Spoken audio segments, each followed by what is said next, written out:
Praise the Lord. आप सभी को परमेश्वर बहुत आशीष दे।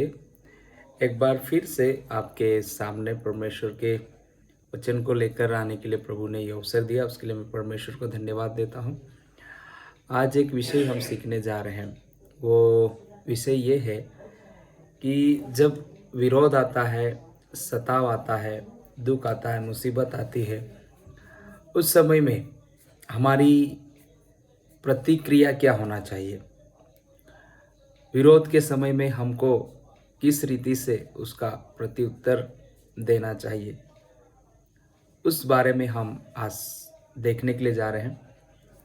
पहली बात हम देखने के लिए जा रहे हैं, विरोध और सताव जब आता है तो हमें पहली बात अचंभा नहीं करना है, क्योंकि परमेश्वर के वचन के अंदर हम पहला पत्रस उसकी 12वीं आयत के अंदर देखते हैं तो परमेश्वर के वचन के अंदर स्पष्ट लिखा है। उस बात को हमको जानना है कि परमेश्वर के वचन में हम जब पहले से हमें जब पता होता है तो हम उस समय में बहुत ज़्यादा हमारे जीवन के अंदर हम आश्चर्यचकित नहीं होंगे। देखिए यहाँ क्या लिखा, हे प्रियो, जो दुख रूपी अग्नि तुम्हारे परखने के लिए तुम में भड़की है, इससे यह समझकर अचंभा न करो कि कोई अनोखी बात तुम पर बीत रही है। हमें पहले से ही पता होना है, हमें पहले से ही मालूम है कि जब हम प्रभु के पीछे जीवन जी रहे या प्रभु के वचन को मानकर चल रहे हैं तो निश्चय हमारे जीवन के अंदर सताव, मुसीबत, तकलीफ आएगी। जैसे हमने वचन के अंदर पढ़ा है कि दुख रूपी अग्नि तुम्हारे परखने के लिए तुम में भड़की है, इससे यह समझकर अचंभा न करो कि कोई अनोखी बात तुम पर बीत रही है। पहली बात, अचंभा नहीं करना। दूसरी बात, जब हमारे जीवन के अंदर विरोध आता है, सताव आता है, तो हमें दुखी होने की बजाय परमेश्वर का वचन मत्ती रचित सुसमाचार के अंदर उसके 5वें अध्याय में बहुत अच्छी बात यहाँ पर लिखा है। विरोध और सताव के मध्य में हमको क्या प्रत्युत्तर, कैसे हमको जवाब देना है, हमें आनंदित हो जाना है, ऐसा प्रभु का वचन कहता है। देखिए यहाँ पर लिखा है मत्ती रचित सुसमाचार 5 उसके 11वीं आयत, धन्य तुम जब मनुष्य मेरे कारण तुम्हारी निंदा करे और सताए और झूठ बोल कर तुम्हारे विरोध में सब प्रकार की बुरी बातें कहे। 12, तब आनंदित और मगन होना, क्योंकि तुम्हारे लिए स्वर्ग में बड़ा फल है, इसलिए कि उन्होंने उन भविष्यद्वक्ताओं को जो तुमसे पहले थे इसी रीति से उन्हें भी सताया था। इसलिए हमें निरुत्साहित नहीं होना है। अविरोध के समय में हमको बहुत ज़्यादा निराश, हताश नहीं हो जाना है कि मेरे साथ, हमारे साथ ऐसा क्यों हो रहा है, परंतु उसके विपरीत हमको आनंद के साथ उसका प्रत्युत्तर हमको देना है। तीसरी बात, विरोध और सताव जब हमारे जीवन के अंदर आता है तो हमें ज़्यादा से ज़्यादा परमेश्वर से प्रार्थना करने की आवश्यकता है। और विरोध और सताव में वास्तव में हम जब विरोध और सताव से होकर जाते हैं, बहुत हम खुद भी प्रार्थना करते हैं और बहुत सारे लोग, अन्य कलीसिया के लोग भी हमारे लिए प्रार्थना करते। तो विरोध और सताव के समय में हमको धन्यवाद के साथ प्रार्थना करना है, क्योंकि फिलिप्पी की पत्री 4 उसके 6 के अंदर बहुत अच्छा वचन लिखा है। यहाँ पर देखिए क्या लिखा है, यह लिखा है, किसी भी बात की चिंता मत करो, परंतु हर एक बात में तुम्हारे निवेदन, प्रार्थना और विनती के द्वारा धन्यवाद के साथ परमेश्वर के सम्मुख उपस्थित किए जाएं। तो हमको किसी बात की चिंता, क्या होगा, कैसे होगा, कौन हमें छुड़ाने के लिए आया, कौन हमें बचाने के लिए आया, हमारे साथ ऐसा क्यों हो रहा है, ये सारी नकारात्मक बातों को छोड़कर प्रभु का वचन हमको कहता है कि हमको धन्यवाद के साथ प्रार्थना करना है और प्रभु को धन्यवाद देना है। और वो परमेश्वर के वचन के अंदर जब हम देखे हैं कि प्रार्थना परंतु हर एक बात में तुम्हारे निवेदन, प्रार्थना और विनती के द्वारा धन्यवाद के साथ परमेश्वर के सम्मुख उपस्थित किए जाए। हमें प्रार्थना और धन्यवाद देना है। अगला, जब हमारे जीवन के अंदर दुख तकलीफ मुसीबत सताव आता है तो क्या करना है, हमें हमारे दुख का मूल्यांकन करना है।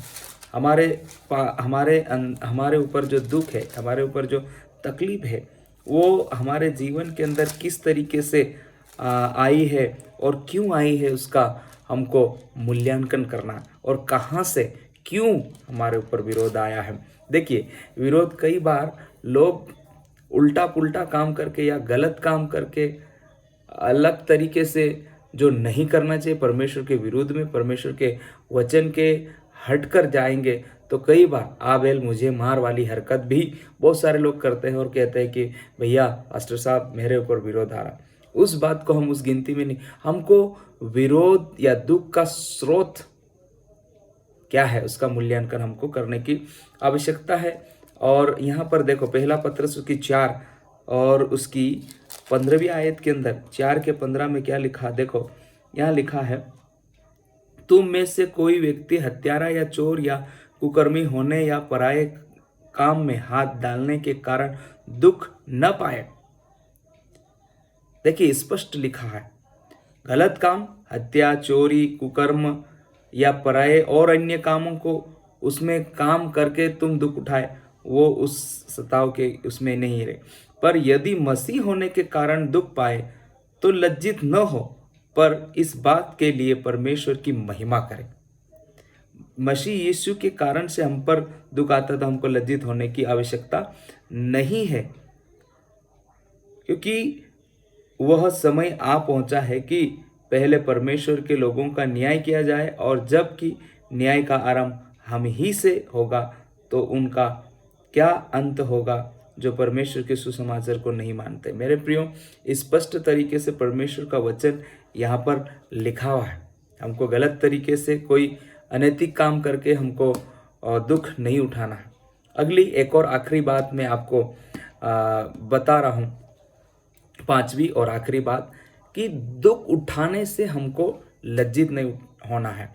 जब सताव आता है, जब हमको बंद किया जाता है, जब हमको जेल खाने में डाल दिया जाता है, तो उस समय में हमको कई बार हम शर्मिंदगी महसूस करते हैं। पर नहीं, प्रभु का वचन इसी पत्रस के पहला पत्रस के 4 अध्याय उसकी 16 आयत के देखिए क्या लिखा है कि पर यदि मसीह होने के कारण दुख पाए तो लज्जित न हो, पर इस बात के लिए परमेश्वर की महिमा करें।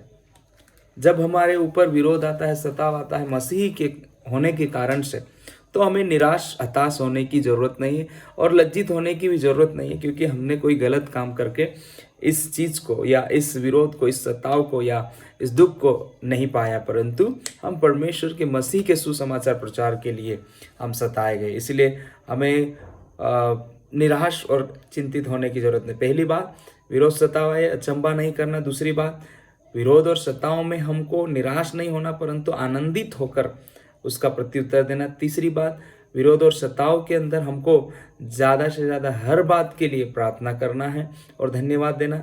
चौथी बात, हमारे दुख क्यों और कहाँ से आया उसका हमको मूल्यांकन करना है। और आखिरी बात यह है कि मसीह के कारण हम दुख उठाते हैं तो हमको लज्जित होने की कोई ज़रूरत नहीं है। सो परमेश्वर आप सबों को इस वचन के द्वारा बहुत आशीष दे। मैं और भी इसके अंदर कुछ बातें बाकी है, वो अगले संदेश में लेकर आऊँगा। आप सबों को धन्यवाद। आप हमारे संदेश को सुनते हैं और मैं जस्ट आपको बता रहा हूँ, उसके बाद में परमेश्वर का आत्मा जो है वो हमें अद्भुत तरीके से इस वचनों को प्रकाशन देगा। परमेश्वर का आत्मा जब आप इसको सुनते हैं, मैंने आपको आयत बताई, उस आयतों में से लेकर आप पढ़ेंगे, परमेश्वर आपको प्रकाशन देंगे। मेरे को मालूम है बहुत सारे सेवक लोग भी इस वचन को सुनेंगे, बहुत सारे विश्वासी लोग भी इस वचन को सुनेंगे। परमेश्वर का आत्मा हर एक से बातचीत करेगा। और इन दिनों में जो कि कलीसिया, भारत की कलीसियाएं सताए जा रही है, हर जगह पर कई छोटा मोटा विरोध चलता है, उस समय में हमको ये जो 5 बातें हैं, बुनियादी बातें हैं, हमने सुनी आज, उन बातों के अनुसार हम परमेश्वर के ऊपर विश्वास रखकर आगे बढ़े। विरोध के समय हमको अचंभा नहीं करना है, अचंभित नहीं होना है, धन्यवाद के साथ प्रभु के सामने हर प्रार्थना करना। दुख कहाँ से आया उसका स्रोत हमको जानना है और दुख में लज्जित नहीं होना। परमेश्वर हम सबों को आशीर्वादित करें। एक दूसरे के लिए हम प्रार्थना करते रहें। मैं भी आपके लिए प्रार्थना करता हूँ, आप भी हमारे लिए प्रार्थना करें। परमेश्वर की कलीसिया निरंतर आगे बढ़ती जाए, मैं आपके साथ प्रार्थना करना चाहता हूँ। परमेश्वर पिता, धन्यवाद देते हैं, आज जितने भी लोग सुन रहे हैं सभी को आशीष दीजिए प्रभु, आपके नाम की बड़ी महिमा होने पाए। वचन के द्वारा तू बातचीत किया, तेरा धन्यवाद करते हैं यीशु के नाम से, आमीन आमीन। Praise the Lord. परमेश्वर आप सबों को बहुत आशीष दे। आप जरूर इसको सुनिएगा और भी नई वीडियो के साथ में आप आएंगे। अगर आप जरूर चैनल को पहली बार है तो लाइक, सब्सक्राइब और कमेंट्स कर दीजिए। कुछ आप बोलना चाहते हैं तो परमेश्वर आप सबों को बहुत आशीष दे। Okay, God bless you. परमेश्वर के नाम की महिमा, आमीन।